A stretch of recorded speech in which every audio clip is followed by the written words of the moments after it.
Hello, and thank you for joining us today for our UCA B-Connect interview. We are very excited to have Graeme Raeburn here, the Performance Director at Raeburn. Graeme, his brother Chris, and the Raeburn team are good friends of our business courses here at UCA, and we are very appreciative of their time, both with your offering of studio visits and, of course, your time here with us today. So thank you very much for that. And for all of you, that just in case you haven't heard of Raeburn, they've been on my radar since 2008 when I completed my MA in Fashion Design and Industry at Kingston University. Chris is a little bit of a hero of mine because my collection was sustainable and followed the haute couture methodology of making women's wear clothing. And this slowness of fashion that was being celebrated by a couple of designers, Kate Fletcher, Becky Early, Chris Raeburn was a rarity. We were a rarity, rather, in 2008. So for me, it's really important to keep championing these kind of brands that have lasted the test of time and are being championed at the moment, with specifically with the Drapers Award of 2020 being awarded to Raeburn as one of the sustainable fashion brands to watch and to follow, and using the quote directly from the judges, where Raeburn goes, the rest of industry will follow. So this interview is really to understand where Raeburn is going and to get to know the brand a little bit more intimately and to get to know Graeme. So just to give you some background, both graduates, Graeme and Chris, of the Royal College of Arts, and they both trained in art and fashion design. Graeme went on to work as a lead designer at cycle clothing company Rafa, and he was at the forefront of the brand's growth across men's, women's and accessories, whereas his brother Christopher set up his own studio using repurposed materials. One of his iconic collections was using parachutes, and that is the collection that I remember very well. The idea of functional fabrics that they have luxuriously been repurposed was the heart of the 2009 collection and was really way ahead of its time. And this has remained at the core of the brand. So now over to Graeme. He's going to talk to you about the brand today, his role within Raeburn, and what Raeburn is doing and what it has been doing during lockdown. So over to you, Graeme. Thank you. Amazing. Thank you for the introduction, Ewa. Real absolute pleasure, privilege to welcome the audience back into the Raeburn Lab here in Hackney. I'm just sorry we can't be doing this physically, but thanks to the ability now, I think we're able to welcome people from around the world to this event. So welcome everyone. So I will be giving a bit of a tour to our studio here, which we call the Raeburn Lab. So this is our space where we are part retail, part design studio, and part production. I'll be talking about our approach to business and our design ethos, our design philosophy behind things. So I understand you can ask questions. If anything really stands out you'd like to know more about, please message any questions. And I will continue with the tour. There might be some background noise. It's a working studio. There'll be people coming and going as well. We are slowly opening back up again. And I will be trundling you around, giving you a virtual tour, thanks to my military field office that I have here with the monitor on the top. So very simply, to start from the beginning, there are three things that we do here at Raeburn. This is our design ethos: remade, reduced, recycled. So these are the three things. We call it actually the 4 R's: Raeburn, Raeburn, remade, reduced, recycled.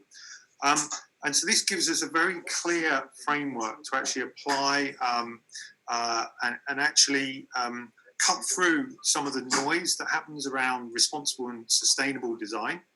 To give an example of what remade might be, that's probably what we're best known for. Parachutes, a huge resource that actually at the end of their life gets scrapped and turned into something else. I've got an example here of a different type of parachute called an air brake parachute that comes out the back of a fast jet. And these are actually really huge kind of nets which pop out the back of planes when they come into land. They get used a certain number of times and then they become waste, they become scrap, industrial scrap. But they're fantastic quality. They're really intricately and beautifully made. So we're able to take them and over dye them and create really interesting, intricate pieces like this that otherwise might have gone into incineration or scrap or landfill. You've got all this beautiful detail. We get some happy accidents here where actually the dye stuff is taken in different ways and create this really beautiful marbling striping effect on here. Something slightly simpler around the recycled is where we're taking very simple recycled plastic bottles. When you take a drinks bottle goes into recycling, it can be regenerated into a fibre, into a synthetic fibre. So any plastic, any synthetic fibres we use here are all recycled. So that's largely polyester and nylon. And again, this is diverting a waste stream, turning it into a commodity, something very much more beautiful than it originally was. So an example of circular design. And then reduce is generally our natural fibres, so organic cottons. Reduce is really looking at ways to actually reduce impact, reduce waste. We're looking at things like biodegradable materials, more energy efficient processes, ways to actually prolong the life of a garment. So actually you need fewer garments or something like that. So using this framework gives us a very clear guidance for how to approach our design philosophy. And if it doesn't fit in one, sometimes two, sometimes three of those, we don't touch it, we don't go near it. Ryan, could I just ask about the dyeing process? So you were talking about, do you get it dyed in the UK? We do, yes. With the remade products, we do. We have a couple of mills in Yorkshire that we work with. I was going to say, yeah. Yes, yeah, who are fantastic. It's worth saying as well, with all of these, we're really interested. You have to understand that there's no such thing as sustainability.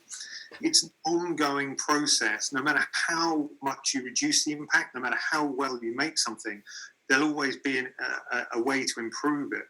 So we're not just interested in recycled, but what about recyclable? So like the plastic bottles, at the end of its life, could you also put a jacket, a garment at the end of its first life into a recycling process where it could be regenerated?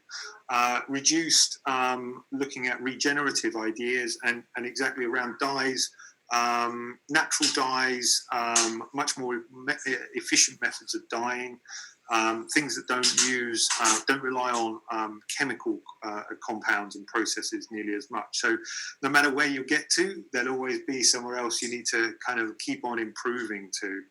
And I also remember that you told me when we visited your studio that you have that people can come and fix their garments as well. So there is. Yeah, absolutely, and that's a really important thing of what we do. That's very natural and automatic to us, but for a clothing brand is completely unusual. So on, for instance, Black Friday, a day which is when normally associated with consumer purchasing and really pushing sales, we actually shut down. You couldn't buy Raeburn products online or in our stores, but we invited people to bring in any brand of clothing to be repaired. If we could repair it, we would get it back again. And I love experiences like this because actually people were coming in with products that they loved, but they couldn't throw away because they had an ugly hole in or something, a zipper broken or something. And we were able to actually, in some cases, have them leave with a product better than they bought it in the very first place. So actually, a hole here on one sweatshirt actually it wasn't just a patch. We turned it into pockets on the front, actually, and the customer was kind of like overwhelmed with that. Oh. I think it's a really strong challenge, this was sort of a provocation to the industry to kind of say, well, if we're willing to repair products, then why aren't you? What could you be doing more? So we really value that aspect of not only building clothing to be as durable and in some cases repairable and upgradable as possible, but also embedding with all of our remade products have free repairs for life as well. We had someone bring back a parachute top jacket. I don't know how old it was, but it was completely threadbare. The customer loved it so much. We couldn't keep it going with a jacket, but we regenerated it into a cushion pillowcase, so homeware. So there is a third life for that original parachute. So another example, another thing that we're well known for is another piece of military surplus. We don't directly choose to work with military because of the aesthetic. It's simply that there is often so much excess and surplus, and a camouflage will change, or a new material will come in, and all of a sudden a warehouse that's of something will then be completely redundant, and it's sat there in some cases for, I'll talk about this a bit later, but decades, to 20, 40, 50, 60 years. In this case, we've actually got these beautiful maps, which again, I'm sorry you're not here to experience, to be able to see them. Fantastic quality definition print on here, really, really fine. This is genuine silk that the maps were printed on for navigators, for aircrew. This is all before satellite navigation, before computer satellites aiding the Air Force for navigation. So these maps were produced in huge volumes, printed on silk because it's extremely durable. It won't perish if it gets a bit damp. You don't lose any of the print quality, that very fine definition, if it gets folded over lots of times. Produced in huge numbers, sometimes not used at all, and left superseded by new technology.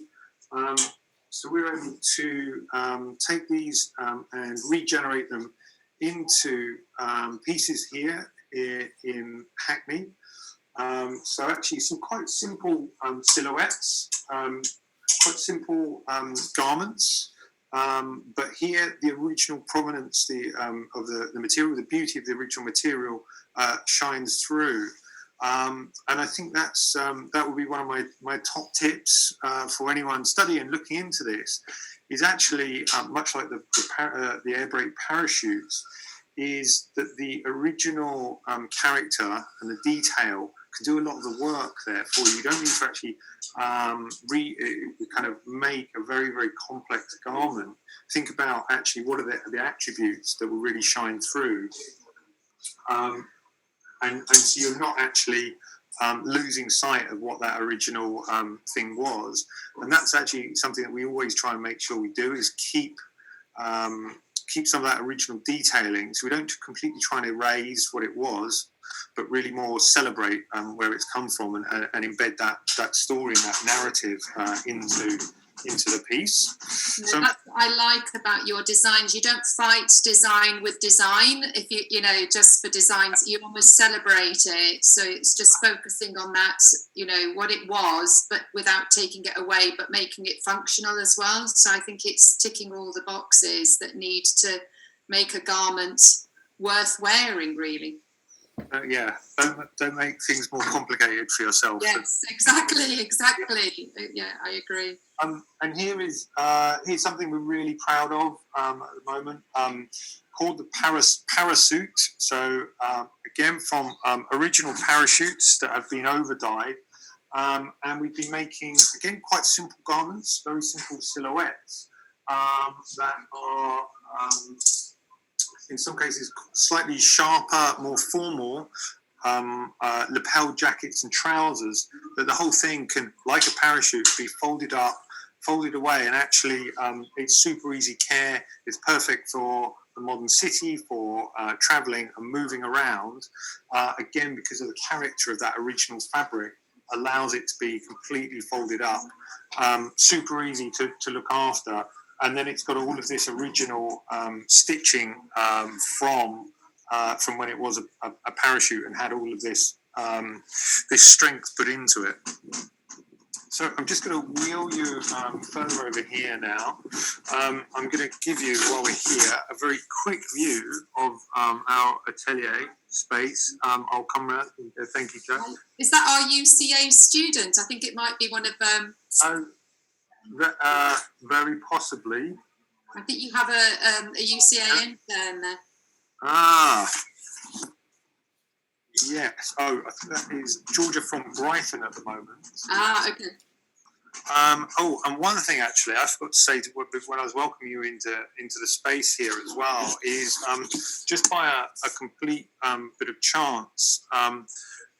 What we're looking at here is we're in the original Burberry textile building that was their headquarters, was their original warehousing and their headquarters from the 1930s to the 1970s.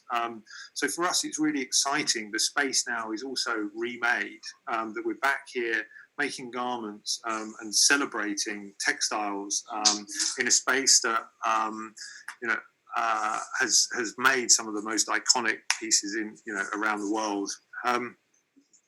So I'm going to go back to the beginning. And again, I'm sorry you can't actually be here in person, because actually behind the cupboards, behind the mirrors here, we've got lots of our archive collection. So I've pulled out a couple of pieces here just to show you the origin of the brand. And talk about how we ended up where we are now. We've got lots of fantastic resources available online. All of our collections and lookbooks. Please take a look on our website.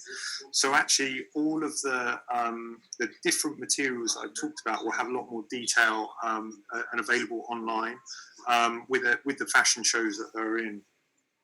So actually, I'm going to start with Chris's origins. One of his pieces from his graduate show from Middlesex University.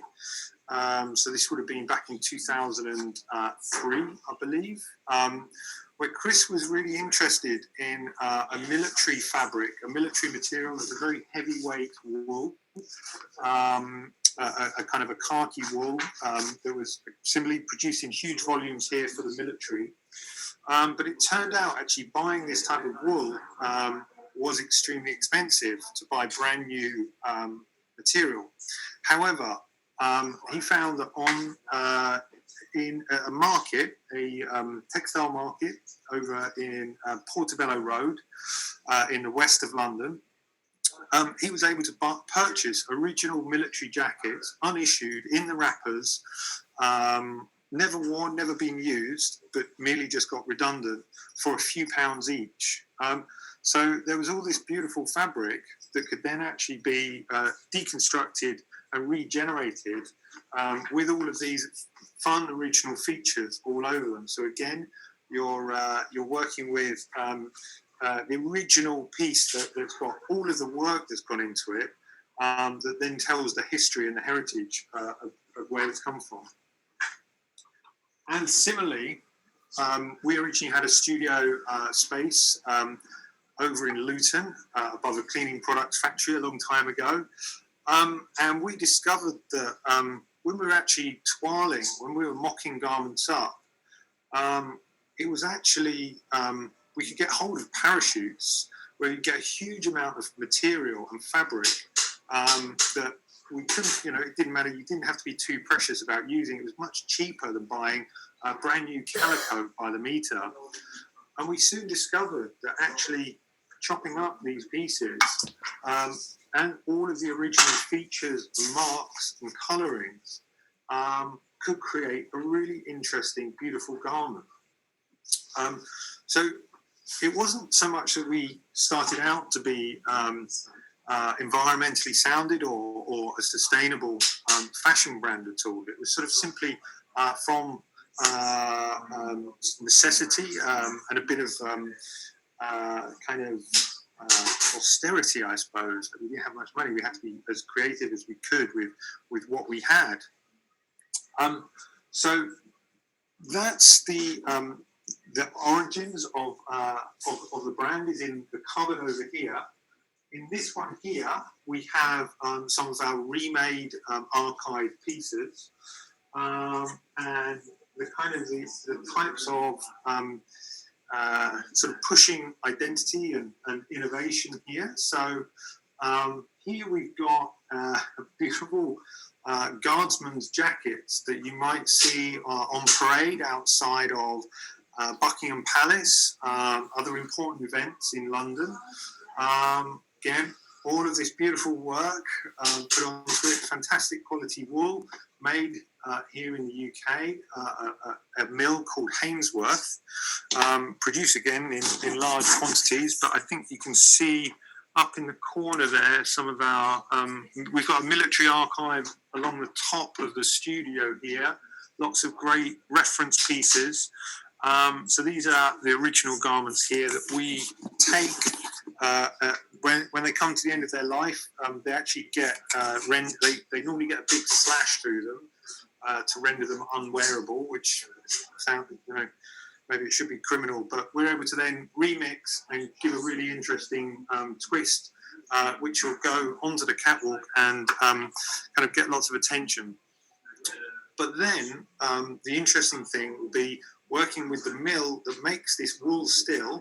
We can make a very simple bomber jacket that uses the same colour, uses the same quality wool, but it's the sort of thing you wear all day, every day. And then finally, we might do an even simpler trickle-down version that's in a very wearable black colour or something like that.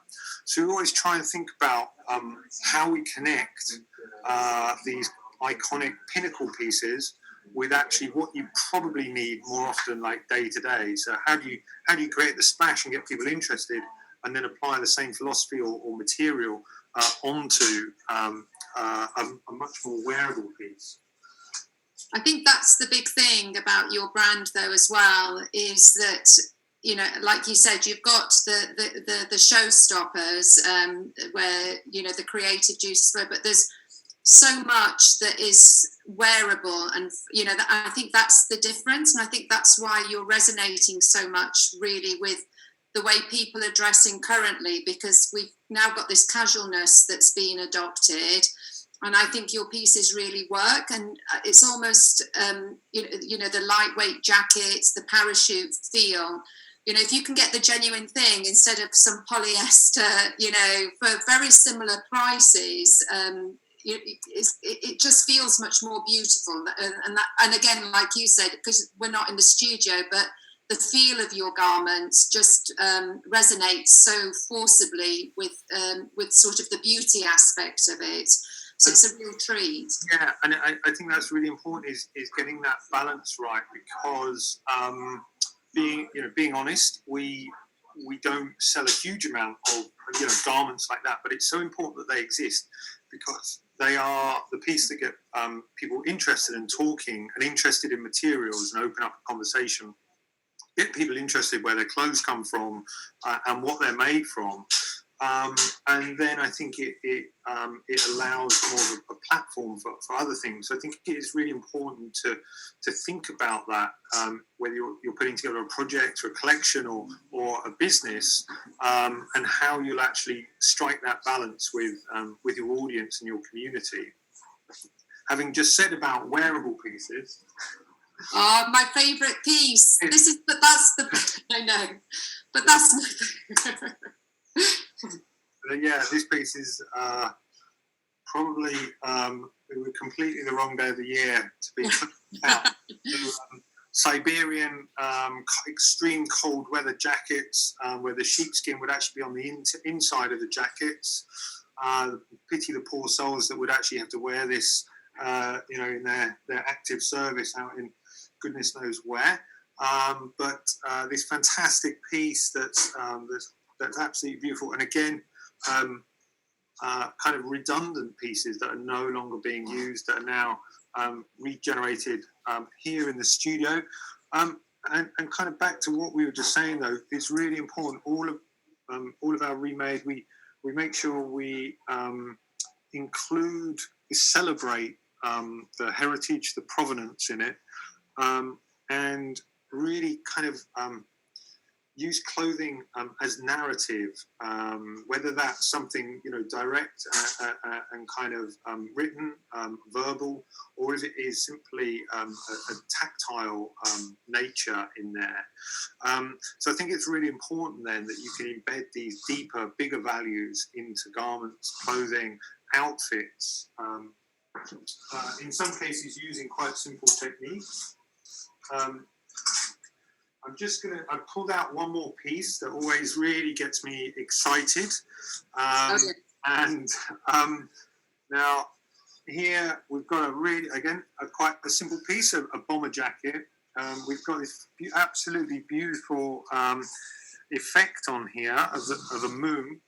So this is actually a woven fabric, which is an ultra high definition weave to get all of these intricate detail craters and pieces in there. So goodness knows this machine is, I have no idea how something like this works and does it with such refined detail.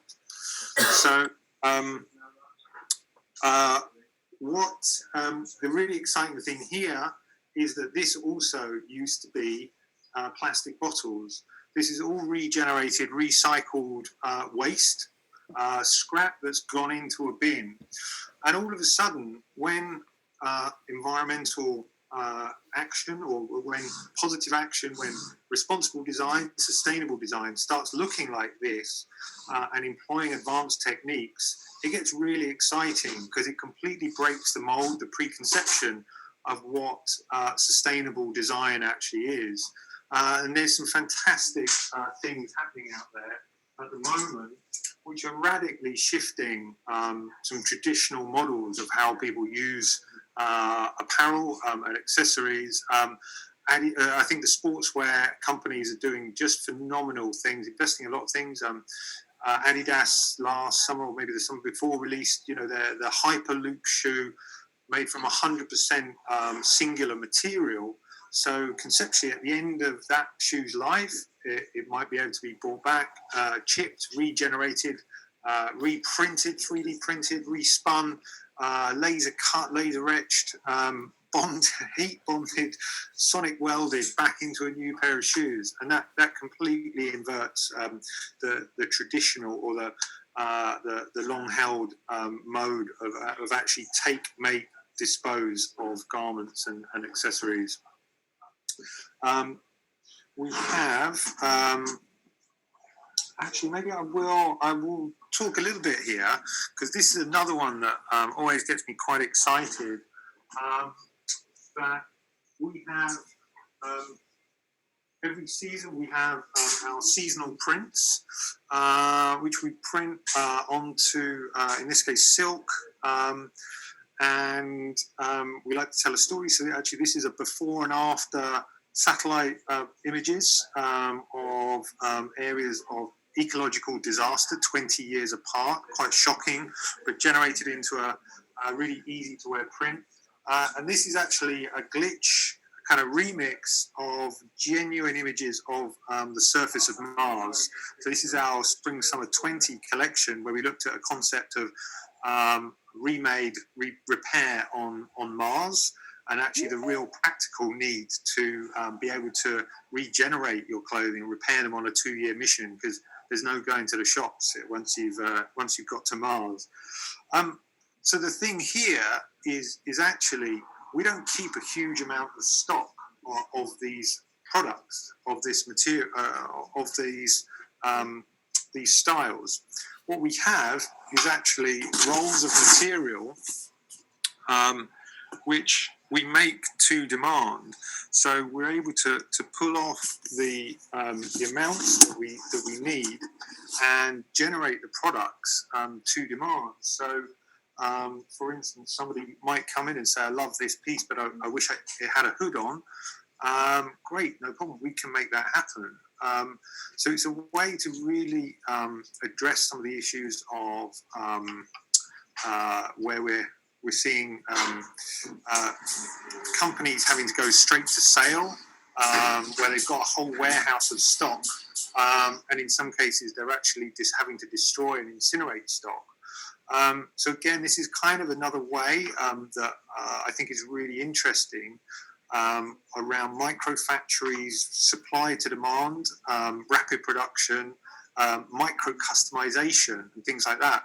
So actually, again, sustainable fashion doesn't have to be organic cotton and things like that. It can actually be new systems, new smarter ways of making to demand.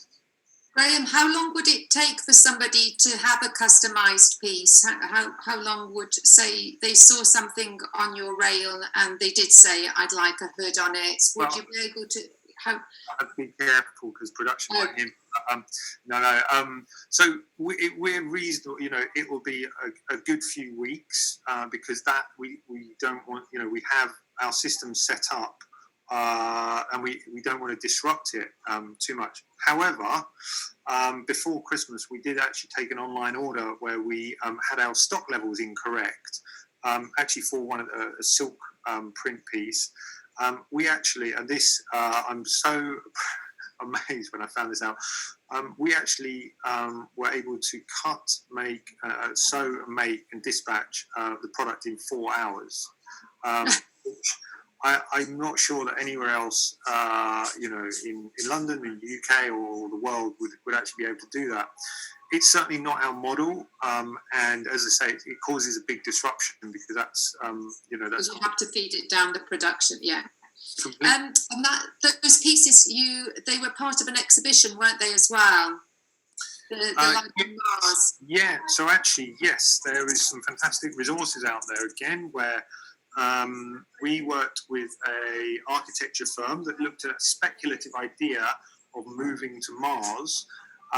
We provided some garments for a build out they did at the Design Museum for an entire living pod that might happen when for people to go and live and create a habitat on Mars. As I was saying, the thing here is that it's not slick sci-fi, everything polished and wonderful and working perfectly. This is very, very real. That actually any packaging waste from your food that's going with you, that has to be able to be regenerated. If you're taking a garment with you, it has to be able to be repaired. What happens if something does fall apart or needs work on it. So we took this very real situation and used it as a process, a philosophy to kind of think of what's inside the spaceship that you're going to have to be able to use. The idea isn't that we're saying we're going to go to Mars and live on Mars, but it was a thought experiment for then what can we embed better here on Earth. And so actually some great thinking came off the back of that. We had this lovely idea that actually we could, for instance, show a collection here in London. Somebody is millions of miles away on Mars. We could send them a pattern, email them the pattern of what's being shown on a catwalk, and their laser cutter or their polymer regenerator could print out a material, could laser cut out, and then sonic weld, and they could be wearing the latest fashions from Earth, even though they've not visited a shop for possibly 2 years or something like that. And that really radically made us think about things like the accessibility of patterns. So we've been embarking on digitizing patterns and allowing accessibility of people now can participate in workshops around the world, and who knows, maybe one day on the moon, maybe one day on Mars. I like that idea. As I said, you've just recently done a collaboration with Depop, And I saw that it's a DIY kit that's about £35, and you're really engaging people in that process. So what is that the motivation really, to get people as involved as possible? Exactly, yeah. And then we, through the current situation, there have been, it's prompted us to actually get on with a lot of ideas that we've been having but not had time to do. So exactly there, when we run workshops here in the space, and due to social distancing, we're unable to do that. So now doing things digitally online, running workshops online, but we're also working. We're really keen on the idea of democratizing fashion and access. So actually anyone can download the pattern for free and use whatever resources they've got around. This actually originally started with our off-cart animals, where you could download a panda or a shark, and we saw some amazing engagement where people were using plastic bags or old sportswear, or people were making digital versions like virtual pandas and sharks, which was tremendous to see the creativity, and people could interpret the style and express their own creativity. And this is absolutely ambition with Depop, that anyone can enter into it. We have packs available to purchase. And then we also have remade products, whole bucket hats that you can buy that are made here in the studio. So again, I think trying to create that an idea of a range of different types of access for however people are comfortable with. Yeah, I really like the concept of Depop, and your shop front there is really popular, but it's so popular with Gen Zers, isn't it? So it's getting them really into that mindset. I mean, I think we're lucky with Gen Z as well, because they've had a sustainable curriculum for the most part of their life, so they're quite happy. They seem to love vintage, don't they? And the whole idea of being involved and giving things second lives, etc. Yeah, and I think that there's it's not to say that I think previous generations didn't, and there's always been charity shops or thrift stores, however you want to call it, and it's just a different, maybe digital tools have sort of given it a different spin, but absolutely, it's a really fascinating world. I think that I like the fact it has a huge amount of validity and credibility, I think, for where you got clothes. And for me, the really interesting subtext around people saying they've got something secondhand or vintage is they're actually saying, I have the luxury of time to actually go out and look for this piece that you commented on. I haven't just gone to a store and bought what's off the shelf.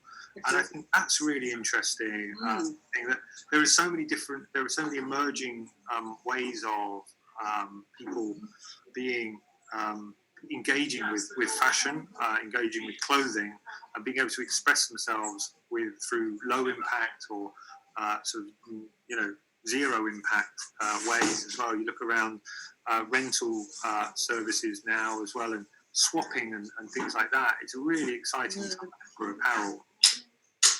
I think it's you're very right, because following visits to your studio, I've never had so many master business plans that have incorporated sustainability and rental and swapping and sharing, and really that's why I'm so grateful that when we do come to see you, because I think until you see it in action, it's really difficult as a lecturer you can tell students as much as possible about these different models that are available, but when it's real and it actually looks good, and I think that's the difference, where your studio, you have an aesthetic, it translates through everything. You'll have to show one of your cuddly toys, but even that whole nuance, of all of that, it permeates right the way through. I think there's an interesting thing here as well with the business aspect, is using these digital tools of Depop storefront, you can try these ideas out and actually have a return on your effort. You can find out if something's working or not. You don't have to go and actually hire a store or set up a show. So again, it's a super exciting time to be able to try some of those things out and have a return on your efforts. Exactly. So I've got a few questions. Graduates are going to be much smarter business people than I am. No. There's a very simple. The first question is one that was given to me by one of my students, and they said, "What's it like working with your brother?" There you go. You weren't expecting, and he's your younger brother, isn't he? He is, yes. Yeah. He's 3 years younger. It's funny. Lots of people say that they could never work with their siblings, but we've always worked together in some way or another. We studied at the same courses, Middlesex and Royal College of Art, and we were always supporting each other when we were working on graduate shows and things like that. So we're very different people as well. So I think we have complementary skill sets as well. So. It's different. I think we're very good communicators. Is one of the efficiencies, one of the big efficiencies there actually. Of sometimes you don't even need to say anything to know what the other's thinking. So, and I think that balance between us kind of creates quite an interesting mix. Yeah. He's younger, but he's quite a bit bigger than me. So you're both tall. So I was going to say also, when I was reading through both your biographies, that you both state that you are really interested. You were both interested in make, do, and mend. Even when you were growing up. So who was the main influence? Did you do? Because certainly, sort of my Polish heritage. My grandma, there's a lot of crocheting, knitting, so that's where my love of sort of traditional craft comes in. So who was the biggest influence for you? Yeah, it's a really good question. That again, it wasn't. This isn't a trend thing or something that we've kind of swung to doing. It's always been there, and it's thanks to our parents. We sort of grew up not completely isolated, but it was a very, very tiny village. Where there wasn't much. There wasn't a store. Nearest town was 4 miles away. So actually, there was a lot of making of clothing by my mum and working with textiles and repairing things. Hand-me-downs with 3 brothers as well. So that was just a completely normal thing. Our father would be always making and creating things if we needed work doing. And there was a value in kind of things that at the end of their life, nothing would really go in the bin unless it absolutely had to. And more often than not, stuff would be stored, and then someone would say, "Oh no, I've got some fabric I've been holding on to, or there's a piece of wood just around here that we can use for this." So it's something that we've just known how to do. We spent time in the air training corps as well, and the air cadets, which again you're sort of taught to be resourceful and think about these things that can be utilised in different ways. So I think we were brought up with appreciating the value and respecting the value of objects and processes.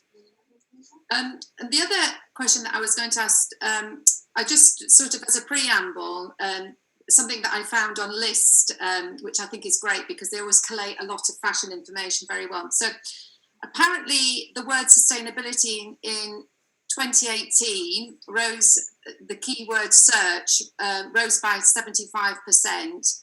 That included 27,000 searches specifically for sustainable fashion in each month in 2019. Okay, so which is positive, so I'd say, but I find that quite interesting. And apparently this was doubled or tripled during lockdown. And also we've had Alessandro Michele, from Gucci, the creative director, who's had a big moment of self-reflection. He's calling for a fashion reset which which I suppose Raeburn has been doing from its outset. They've been doing their own, and I found it quite interesting what he specified, because he wanted to move away from seasonality, differentiate from menswear and women's wear, and move away from the fashion shows. But you've been doing that for a while, so I think it's quite interesting that suddenly a big brand. Do you think that because this big brand is speaking like this, do you think it will help champion sort of change? Because we saw the queues outside Primark, that's what I'm trying to say. So we've got a lot of work to do. Well, fashion will always be evolving, and moving and changing, and I suppose that's what I was saying earlier about there's no truth. Sustainability isn't binary. When people say we're having a sustainable collection, it's like, well, that's impossible to actually do, and unfortunately it's a bit of a catch-all word that's now sort of being devalued a lot. Exactly. I think it's important though that everyone finds their own way with what they're comfortable with, and their own expression within that. And on the business end, there is some very real things are happening now in terms of businesses sort of locked into sales cycles and overproducing and unable to sort of, they do need to slow down. Above that, you've got the United Nations Sustainable Development Goals, which every United Nation has signed up to, 17 different categories, and so now figuring out how fashion on a national level is going to actually help that nation become, fulfill the commitments that they've signed up for. Fashion is one of the rare things that actually touches all the 17 different categories across this. I think on a consumer level, we've got a lot more people who are a lot more conscious and asking a lot of questions, the accessibility to ask questions. So I think we've got so many things happening. It wouldn't be terribly good business practice to kind of think about this. And as I mentioned earlier, I think there are some amazing developments of sportswear companies, particularly, who have gone so far ahead in defining lower impact closed loop cycles. They're owning the spaces. They're way down the line and ahead. So I think there's so many things, movements happening. It becomes irrefutable, whether that is on a localized level or a global level, that we have to change, and we have to improve, because there's so many things, signals now that we've linked to global kind of warming, issues like that I think that are so linked to textile and fashion consumption.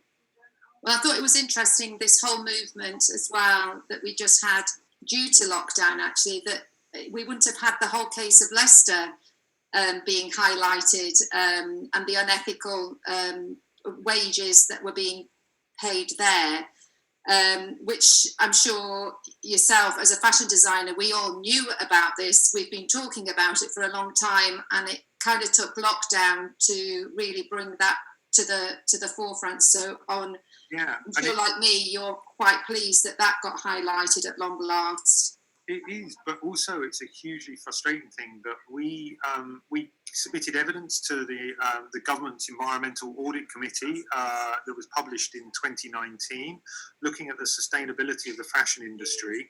And I was very optimistic. There were all of these recommendations were put forward to improving working conditions, anti-slavery laws, looking at things like virgin plastics taxes, reducing costs of repair services, things like that. The government rejected all of them, everything, and so this was actually put in front in a proper report that was then carry business as usual. So yes, you're right that it's good that it's being highlighted and it is front page news again now. But the frustrating thing is we've already had a chance to try and address and get on, and correct this. I'd like to think that yes, some good will now come of this, and that will people think about again the true value of their clothing, and the real cost behind it from people and planet, and the impact that it actually has. If you are thinking those things, just maybe go and start doing a bit of research and go down some rabbit holes and kind of join some dots, I think, because again, there's so much brilliant information. Now we are so connected, and this data is available. So yeah, please, if anyone's interested, just go down those rabbit holes. And just a few more questions. Has lockdown made you and your brother sort of fine tune and rethink anything?